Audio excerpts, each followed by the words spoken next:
तवील खुश्क मौसम और गर्मी के बाद बारिशों ने लाहौर का रुख क्या किया, अब तो शहर में रोज ही रिमझिम होने लगी है।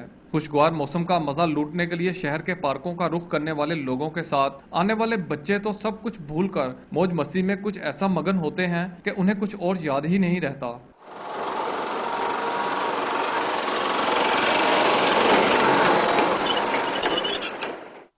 पेरेंट के साथ यहाँ आए और हमने मस्तियाँ की, हमने झूले लिए, हमने फुटबॉल खेला, हमें यहाँ बहुत मजा आया। जंपिंग भी लिया हमने, के नाम था झूले भी किया और हम मम्मा पापा हमें लेके आए हैं यहाँ पर। मुझे बहुत मजा आ रहा है, मैंने झूले लिए, मैंने जंपिंग किया। नन्हे मुन्ने बच्चों की शरारतें बड़ों का भी दिल लुभाती हैं, लेकिन बच्चे अपने ऊपर नजरें जमाए अपने वालिदैन को इस तरह नजरअंदाज कर देते हैं जैसे वो उन्हें जानते ही ना हो, और अपनी तमाम तर तवज्जो झूलों की तरफ मतवज्जो रखना ही पसंद करते हैं। कैमरामैन अब्दुल वाहिद के साथ राना फवाद, डॉन न्यूज़, लाहौर।